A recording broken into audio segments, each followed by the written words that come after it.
శ్రీ గురుభ్యో నమః. ఇవాళ ఒక వీడియో బాగా వైరల్ అవుతోంది. బ్రాహ్మణులను, ప్రధానంగా పురోహితులను, అర్చకులను తీవ్రమైనటువంటి వేదనను, ఆగ్రహావేశాలకు గురి చేస్తున్నటువంటి ఆ వీడియో అది. తెలంగాణ రాష్ట్రంలోని నల్గొండ జిల్లా తుంగతుర్తి నియోజకవర్గం, ఉమ్మడి నల్గొండ జిల్లా శాసనసభ్యుడైనటువంటి మందుల సామేలు అతను ఇవాళ బ్రాహ్మణ సమాజానికి సంబంధించి కొన్ని పరుష పదాలతో తన ఆక్రోశాన్ని, తన ఉండేటువంటి ఆ వ్యతిరేకతను చాలా ఘోరంగా సభాముఖంగా మాట్లాడడం బ్రాహ్మణ సమాజం మొత్తాన్ని కలిచివేస్తున్నది. మొన్న Pradesh Congress committee SC cell చైర్మన్గా సత్యనారాయణ అనేటువంటి శాసనసభ్యుడిని నియమించగా అతని పదవీ స్వీకార ప్రమాణ కార్యక్రమం గాంధీభవన్లో జరిగింది. ఆ కార్యక్రమానికి చాలామంది ఎస్సీ శాసనసభ్యులు, పిసిసి అధ్యక్షుడు మంత్రి పొన్నం ప్రభాకర్ గారు కూడా వచ్చారు. ఆ కార్యక్రమంలో ఇల్లంతకుంట అనేటువంటి గ్రామంలో ఉపసర్పంచ్గా ఉన్న నాగరాయ శర్మ అనేటువంటి ఒక పురోహితుడు ఎమ్మెల్యే కోరిక మేరకు, పిలుపు మేరకు అతనితో పాటు ఒక బ్రాహ్మణ బృందం అక్కడికి వచ్చారు. వచ్చి ఆ కార్యక్రమంలో వారెంతో ప్రేమతో, వాత్సల్యంతో, వారికి ఉన్న పరిచయంతో స్థానిక పురోహితులుగా అతన్ని ఆశీర్వదించడం కోసం వచ్చారు. వేద మంత్రాలతో ఆశీర్వదించారు. ఆశీర్వదించాక ఆ ఎమ్మెల్యే సత్యనారాయణ, అక్కడున్న వాళ్ళందరూ సంతోషించారు. కానీ తగుదునమ్మా అని మరొక శాసనసభ్యుడు, ఈ మందుల సామేలు ప్రసంగం మాట్లాడుతూ తనకున్నటువంటి బ్రాహ్మణ వ్యతిరేకతను చాలా నీచ పదజాలంతో, పరుష పదజాలంతో మాట్లాడిన తీరు సర్వత్రా వ్యతిరేకతను, చాలా బాధను కలిగిస్తుంది. ఒక్కసారి ఆ వీడియో చూద్దాం. ఆ వీడియో చూశాక మనమే అందరూ కూడా ఎంత అతను దౌర్భాగ్యంగా వ్యవహరించాడో మనకందరికీ తెలుస్తుంది.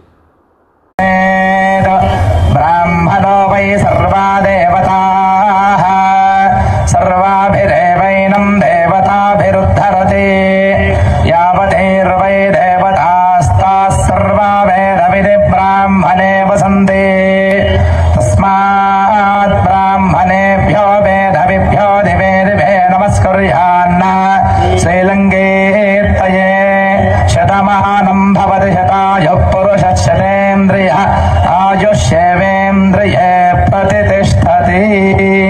దీర్ఘాయు. మన జాతి నిర్మాణం కూలిపోతా ఉంది. మనవాద వ్యవస్థ మన ఇంటికి వచ్చింది. ఇప్పుడు ఆయన బాబురావు ముచ్చట చదివిండు. అక్కడ లంచబడుకోవడం తెలియదు, ఎవడుకోవడం తెలియదు.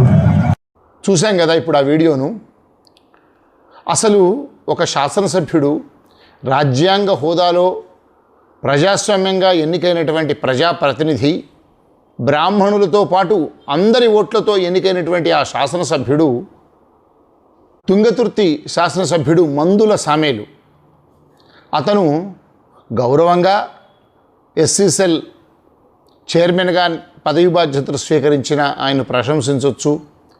ఎస్సీ సామాజిక వర్గానికి అతని ద్వారా ఏ రకమైనటువంటి సేవలు కావాలో మాట్లాడవచ్చు. కానీ అక్కడ వచ్చినటువంటి పురోహిత బృందం, బ్రాహ్మణ బృందాన్ని దృష్టిలో పెట్టుకుని అక్కసును వెళ్ళగక్కుతూ అతను ఒక సహజంగా క్రిస్టియన్ అయ్యుండి కూడా ఎస్సీ టికెట్ మీద గెలిచాడు. అతను శాసనసభ్యుడిగా ఉన్నాడు తుంగతుర్తి మందుల సామేలు. అతను మకారాలతో, లకారాలతో మనువాదం అంటాడు. ఈ మనువాదంలో మనమంతా కూడా మగ్గుతున్నామంటాడు. ఆ బ్రాహ్మలు చేసినటువంటి వేద మంత్రాలకు కనీసం తెలియకుండా, అదేంటో అర్థం చేసుకోకుండా, ఒక సద్భావనతో బ్రాహ్మలు చేసినటువంటి ఆశీర్వాదానికి వక్రభాష్యం పలుకుతూ హిందూ ద్వేషాన్ని, బ్రాహ్మణ ద్వేషాన్ని అతను సభాముఖంగా వెళ్ళగక్కాడు. మంత్రి పొన్నం ప్రభాకర్ గారు కానీ, పిసిసి అధ్యక్షుడు కానీ, అక్కడ ఉన్న వాళ్ళందరూ కూడా, చాలామంది ఇతర శాసనసభ్యులు కూడా నివ్వెరపోయారు. అయినా వాళ్ళందరూ ఏం మాట్లాడకుండా వెళ్ళారు.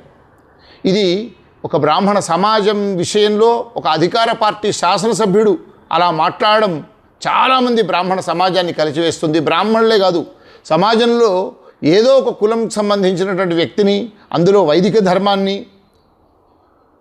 ఒక ఆశీర్వచన మంత్రాలను అతను అలా వ్యతిరేకించడం, ఒక హిందూ వ్యతిరేకిగా అతను అలా బహిరంగంగా తన భావాన్ని వ్యక్తపరచడం అధికారంలో ఉండే కాంగ్రెస్ పార్టీకి కానీ, రాష్ట్ర ముఖ్యమంత్రి రేవంత్ రెడ్డి గారికి కానీ ఇది ఆలోచింపజేసే విషయం.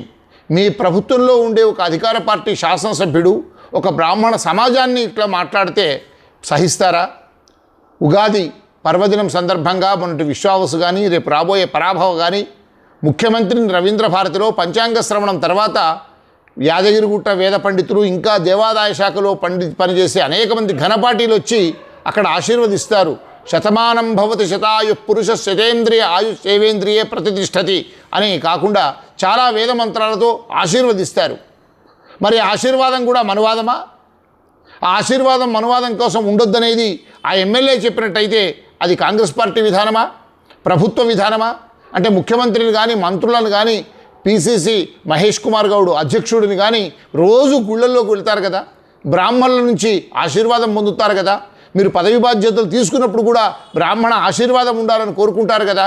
వీరెంతో సద్భావనతో మీకు మంచి జరగాలి, మీ కుటుంబం బాగుండాలి, మీ పదవి బాధ్యతలు స్వీకరించిన నాటి నుంచి మీ పదవిలో రాణించాలి, మీ ద్వారా సమాజానికి మేలు జరగాలని చెప్పి వేదోక్తంగా ఆశీర్వదిస్తే అతను మనువాదం అని చెప్పి హేళన చేస్తాడా? తన అక్కసును వెలగక్కుతాడా? తన హైందవ వేద ధర్మ వ్యతిరేకతను బయట పెడతాడా? ఇది చాలా ఘోరం. ఇది ప్రభుత్వానికి మచ్చ తెచ్చేటువంటి సంఘటన. ముఖ్యమంత్రి విధానానికి కానీ, రాష్ట్ర మంత్రులకు సంబంధించి కానీ, మొత్తంగా ప్రభుత్వానికి చెడ్డ పేరు తెచ్చే సంఘటన. వెంటనే పిసిసి అధ్యక్షుడు ఆ సంఘటనలో ఉన్నట్టు మహేష్ కుమార్ గౌడ్ గారు కానీ, అక్కడే ఉన్న మంత్రి గారు కానీ, మేమందరము గౌరవంగా భావించే సంస్కారి దుద్దిళ్ల శ్రీధరబాబు గారు మంత్రివర్యులు కానీ, ముఖ్యమంత్రి గారు కానీ, ఉప ముఖ్యమంత్రి భట్టి విక్రమార్క గారు కానీ ఇతని యొక్క దుందుడుకు వైఖరిని, ఇతని యొక్క ద్వేషపూరిత వైఖరిని, ఒక కులాన్ని, ఒక సామాజిక వర్గాన్ని సభాముఖంగా ద్వేషించే, అవమానించే పరుష పదాలతో, అది కూడా బూతు తిట్లతో విన్నారు కదా మీరు ఇప్పుడు వీడియోలో, అంత బూతు పదాలతో మాట్లాడే అతని వైఖరిని సర్వత్రా ఖండించాలి. అతను బేషరతుగా బ్రాహ్మణ సమాజానికి క్షమాపణ చెప్పకుంటే అతను అన్న మాటలు ప్రభుత్వానికి ఆపాదించాల్సి వస్తుంది. ప్రభుత్వమే అతను మాట్లాడిన దాన్ని మద్దతు తెలుపుతున్నట్లుగా, అతని మాటలను ఆమోదించినట్లుగా భావించాల్సి వస్తుంది. ఇప్పటికే చాలామంది బ్రాహ్మలు చాలా చోట్ల దిష్టిబొమ్మలు కాల్చడం కానీ, నిరసన వ్యక్తం చేయడం కానీ, బాధతో ఇప్పటికే బ్రాహ్మణ ధర్మాన్ని కాపాడుతున్న, సనాతన ధర్మాన్ని కాపాడుతున్న బ్రాహ్మణ సమాజం అంటే కొంతమంది కుట్రపూరితంగా ఇతర మతాల వాళ్ళు బ్రాహ్మణ ధర్మాన్ని నిర్వీర్యం చేయడానికి ప్రయత్నిస్తుంటే, ఇది కూడా ఇతను కూడా ఒక పరధర్మం వ్యక్తిగా, ఒక క్రిస్టియన్ వ్యక్తిగా వ్యవహరిస్తూ అలా మాట్లాడాడు. అతన్ని మందుల సామేలు విషయంలో కఠినమైనటువంటి చర్యలు ప్రభుత్వం తీసుకోవాలి, పిసిసి అధ్యక్షుడు తీసుకోవాలి. బేషరతుగా తప్పు మాట్లాడినట్టుగా బ్రాహ్మణ సమాజానికి గనుక అతను క్షమాపణ చెప్పకుంటే బ్రాహ్మణ సమాజం అంతా కూడా గాంధీ భవన్ దగ్గరికి వచ్చి, లేదా సచివాలయంలో ముఖ్యమంత్రి వారి వద్దను వచ్చి ఈ నిరసన వ్యక్తం చేసేటువంటి అవకాశం ఉంటుంది. ఆగ్రహ జ్వాలలు సర్వత్రా రెండు రాష్ట్రాల్లోనూ వ్యక్తమవుతున్నాయి. ఇది చాలా వైరల్ అవుతోంది. ఈ వీడియో ప్రభుత్వ ప్రతిష్టకు సంబంధించింది. అసమానతలను కానీ, విద్వేషాలను కానీ, అసాంఘిక కార్యకలాపాలను కానీ ప్రభుత్వం ప్రోత్సహించరాదు. ఎవరైనా ఎమ్మెల్యే ఇలాంటి దుందుడుకురు వైఖరితో కానీ, ఎవరైనా ఎమ్మెల్యే ఇలా అసమానతను ప్రేరేపించేట్టుగా ఒక సామాజిక వర్గాన్ని టార్గెట్ చేసి చాలా పరుష పదాలతో, బూతు పదాలతో తిడుతూ దాన్ని మనువాదం అనే పేరుతో చెబుతూ చేస్తుంటే అది ప్రభుత్వ విధానంగా ఆపాదించాల్సి వస్తుంది. కనుక ప్రభుత్వానికే ఇతని మాటలు మచ్చ కనుక ముఖ్యమంత్రి వెంటనే చర్య తీసుకోవాలి. అదేవిధంగా పిసిసి అధ్యక్షుడు మహేష్ కుమార్ గౌడ్ గారు కూడా ఆ సమక్షంలో అతను ఉన్నారు, అప్పుడే ఖండించాల్సింది. దురదృష్టకరం. ఇప్పటికైనా చాలా బ్రాహ్మణ సమాజంలో వ్యతిరేకత వ్యక్తమవుతున్న దృష్ట్యా అతన్ని పిలిపించి బేషరతుగా బ్రాహ్మణ సమాజానికి క్షమాపణ చెప్పించాలని మేమందరము బ్రాహ్మణ సమాజం పక్షాన డిమాండ్ చేస్తున్నాం. రేపు పిసిసి అధ్యక్షుడిని కూడా కలవడానికి కూడా గాంధీ భవన్కి వెళ్ళడానికి మేమంతా సంసిద్ధం అవుతున్నాం. వెంటనే ప్రభుత్వం దీన్ని ముఖ్యమైన అంశంగా, లేదంటే ప్రభుత్వానికి మచ్చ వచ్చే, ప్రభుత్వానికి కళంకం వచ్చే చర్యగా భావించి తగిన చర్యలు తీసుకోవాలని మేమందరం కూడా డిమాండ్ చేస్తూ ఉన్నాం. ప్రభుత్వం వెంటనే నష్ట నివారణ చర్యలు చేపట్టి అతని చేత క్షమాపణ చెప్పిస్తుందని మేము ఆకాంక్షిస్తున్నాం. వెంటనే ఆ దిశగా చర్యలు లేకుంటే మట్టుకు బ్రాహ్మణ సమాజం అంతా గాంధీ భవన్ దగ్గరికి వచ్చి మా యొక్క నిరసనను వ్యక్తం చేయాల్సి వస్తుంది. ప్రభుత్వం కూడా ఈ కళంకాన్ని, ఆ ఎమ్మెల్యే చేసిన తప్పును ప్రభుత్వ విధానంగా మోయాల్సి వస్తుంది కనుక తక్షణమే తగిన చర్యలు తీసుకోవాల్సిందిగా మేమందరం కూడా ముక్త కంఠంతో డిమాండ్ చేస్తూ ఉన్నాం.